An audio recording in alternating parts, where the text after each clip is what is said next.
Did you see that? Did you witness? Did you eyewitness that? Well, what are you talking about this morning, Bishop?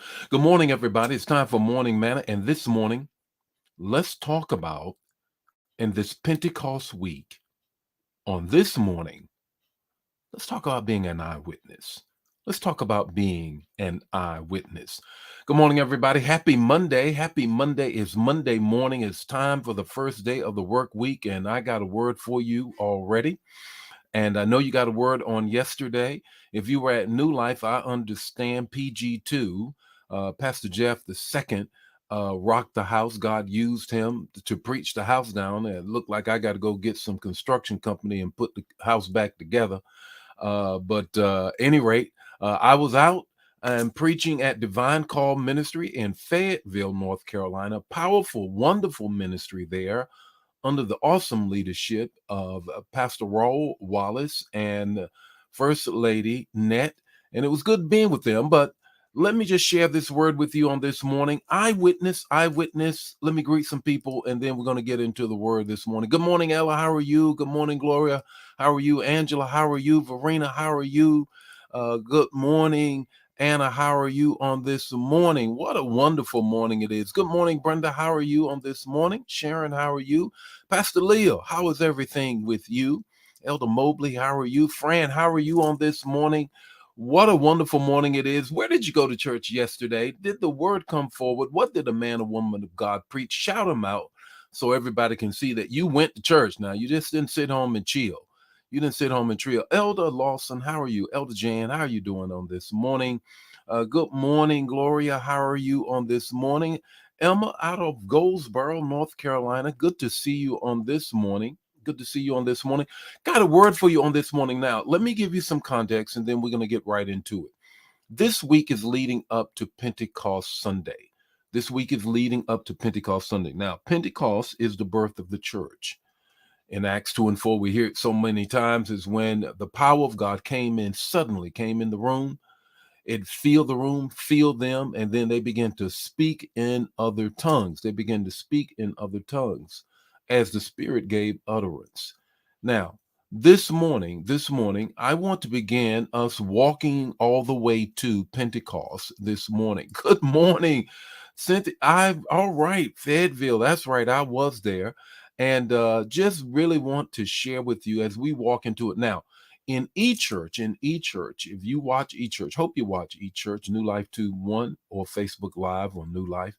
I'm talking and teaching about Pentecost. We miss it, and we really need to speak to it with respect to what Pentecost means and all that it brings to the table when we birth the church into the earth. The text to talk, the takeaway, 5 minutes or less. You share it right now. Don't keep it to yourself. Don't be hungry. Don't be stingy, and don't be keeping it all to yourself. Share the manna right now. Here it is. It's Acts 1 and 8, the C portion. Acts 1 and 8, the C portion. And you will be, Jesus talking to the 11. He's about to ascend into heaven. And in Acts 1 and 8, he says, I need you to go to Jerusalem, stay there till you get some power. Tarry till the power comes. The C portion says, and you will be my witnesses. And you will be my witnesses. Where?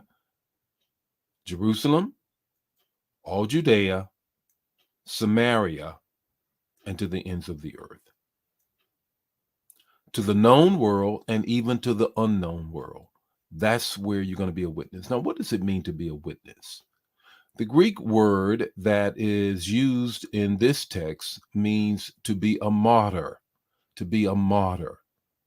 We know it to be someone that is in a courtroom who is telling what they have seen. They have seen with their own eyes. They're telling the story. What I want to say, go run and tell that. When is the last time you went and ran and told what? The first thing is you need to tell about the power of God. The power of God. Now, I want you to grab a hold of the fact that Jesus said to them, look, I need you to go get some power. You cannot witness without power. You cannot witness without power. We see that in today's world of this political uproar of the former president and all of that, and witness intimidation, and only say what I tell you to say, and so on and so forth. And what Jesus is saying is, do you need the power to be able to tell the truth? To tell the truth about what? The person. The second thing, the person about who? Jesus Christ.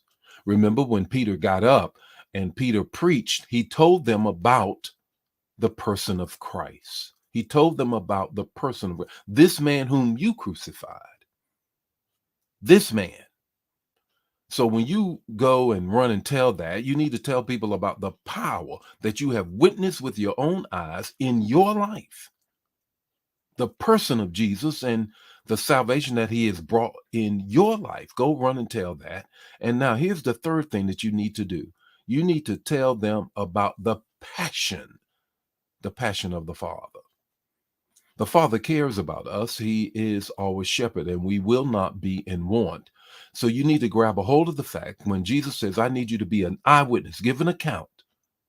I need you to go and stand on the witness, hold your hand up and swear to tell the truth about me, about my power, Holy Spirit, and about my Father who loves you dearly. What's your takeaway this morning? Your takeaway is this. What stories have you told about Jesus operating in your life? What stories have you told? You're supposed to be a witness.